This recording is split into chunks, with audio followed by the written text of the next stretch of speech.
This Monday on Days of Our Lives, the town of Salem is once again on fire.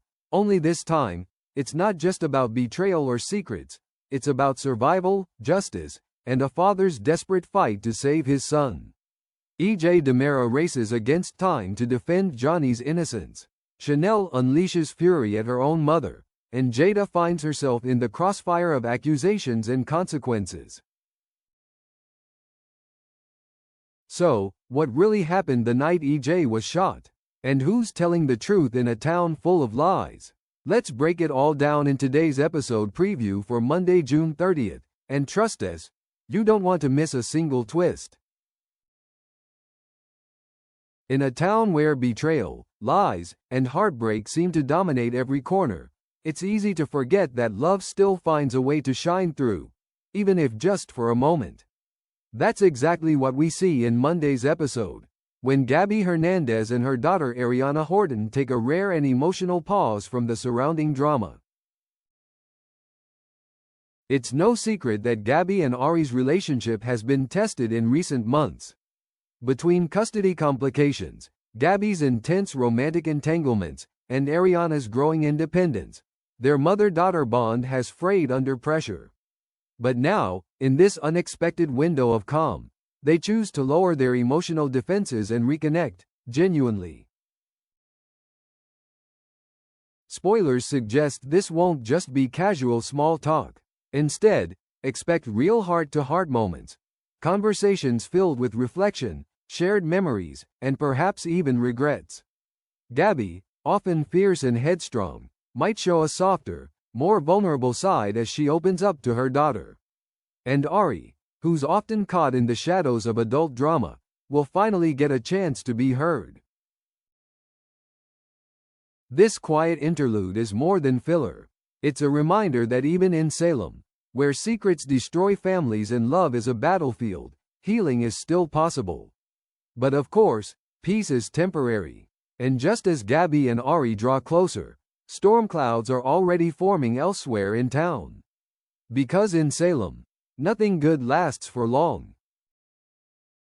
As news of Johnny's arrest sends shockwaves across Salem, all eyes turn to the DiMera family, where a new firestorm is erupting behind closed doors. E.J., bloodied but alive, now finds himself caught in a nightmare no parent should ever face.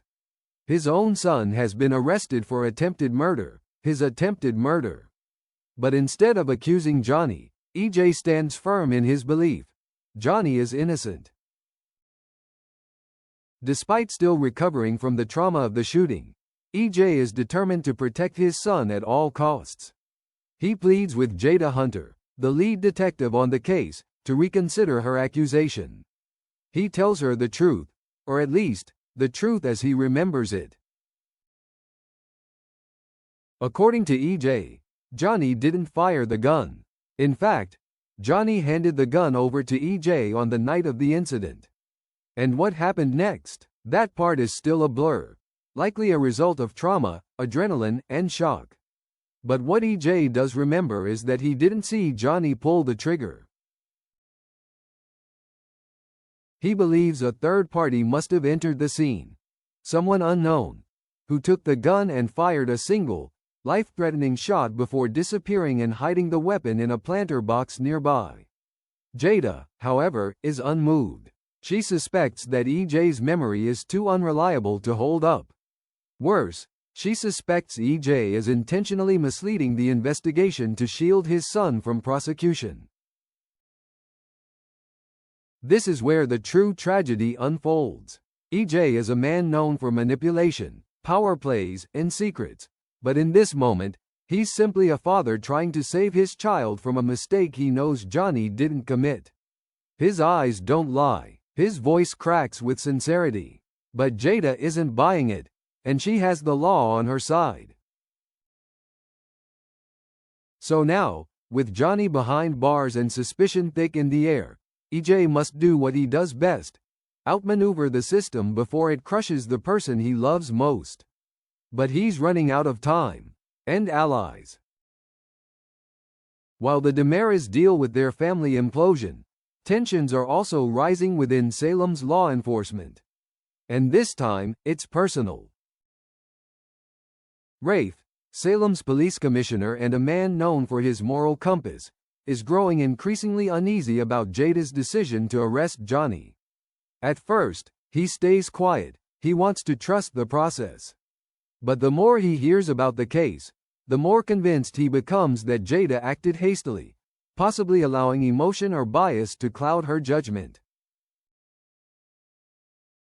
Jada insists the evidence, what little there is, points to Johnny. She stands by her choice and refuses to backtrack. But Rafe challenges her, not just as a superior, but as someone who's been in her shoes.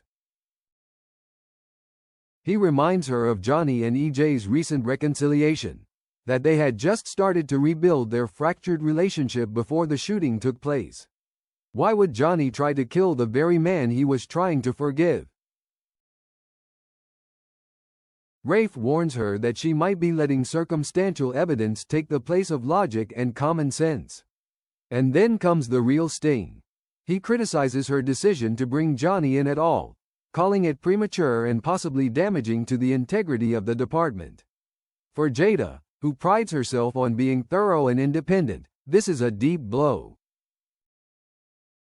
She's not just being second-guessed, she's being undermined.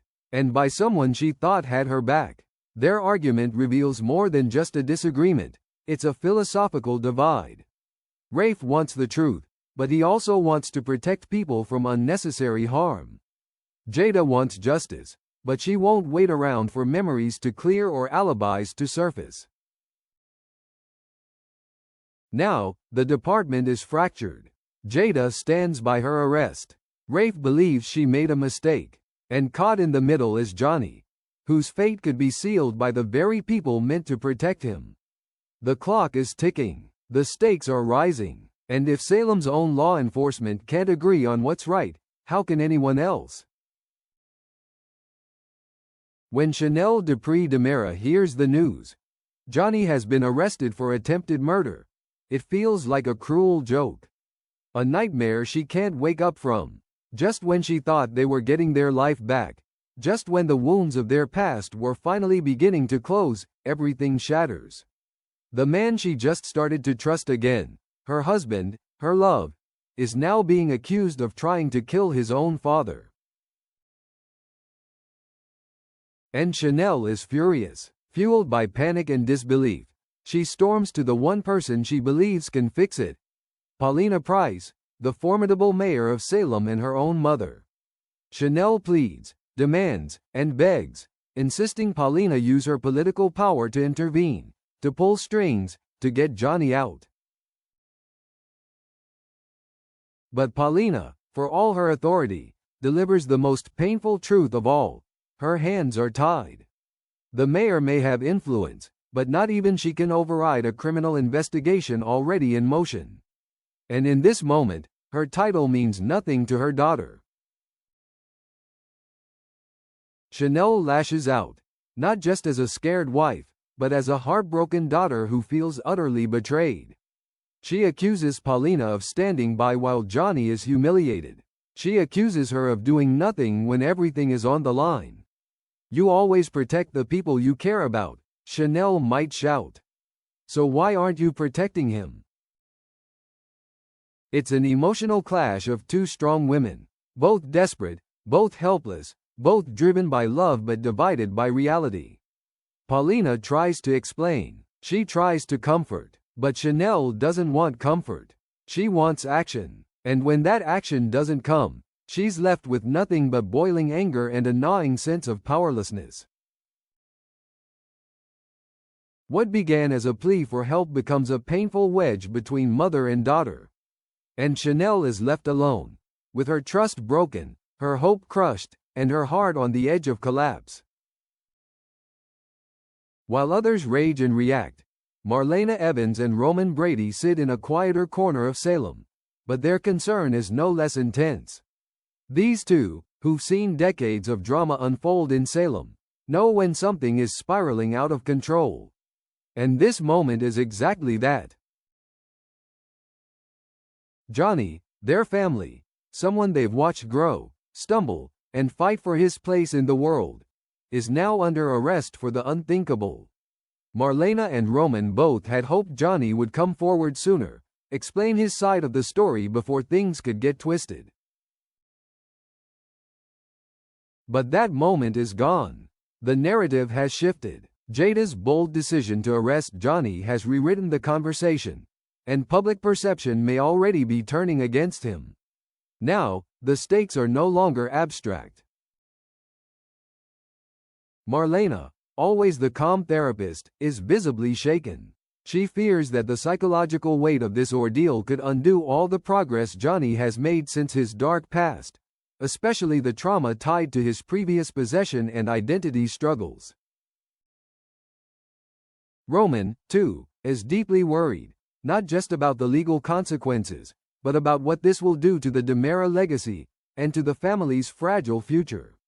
They speak in quiet tones, but their concern is palpable. They know how Salem works.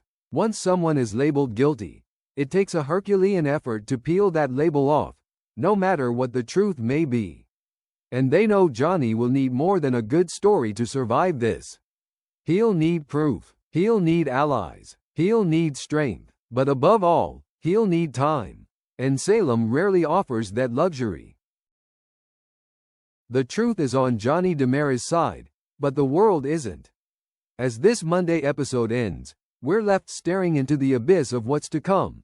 A high-stakes redemption arc where one young man must clear his name, restore his reputation, and hold on to the life he was just beginning to rebuild. Johnny knows he didn't pull that trigger. He knows he didn't try to kill his father. But knowledge isn't enough. Not in a town where secrets spread like wildfire and truth is often the last thing people care about. To beat these charges, Johnny must go to war. He'll need to gather evidence, uncover what really happened that night, and expose the person who actually shot EJ. But it won't be easy. Jada remains convinced he's guilty. Chanel is falling apart. EJ is trying to help but still struggles to piece together what he remembers. And with pressure mounting from all sides, Johnny may find himself increasingly isolated, forced to take risks no one else is willing to take. He's not just fighting for his innocence. He's fighting to protect his marriage, to preserve his sanity, to keep from being swallowed by the same darkness that's plagued the DiMera name for generations. And looming over it all is the question no one can answer. Who really pulled the trigger? Was it someone with a vendetta against EJ? A shadow from the past? Or someone no one suspects at all? As we move forward, one thing is certain. This story is far from over. Johnny DiMera is about to walk through fire. And whether he emerges a hero, or something far more dangerous, depends on what he does next. Salem is burning with questions, and we want to hear from you. Do you believe Johnny is truly innocent? Is Jada being too aggressive? Or is she right to follow her instincts? And what about Chanel's fury? Was Paulina right to stay out of it, or should she have done more? Drop your theories and predictions in the comments below. We'll be reading every one. And don't forget to like, subscribe, and hit that bell so you never miss another Days of Our Lives update. Thanks for watching, and stay tuned. Because in Salem, the truth is never what it seems.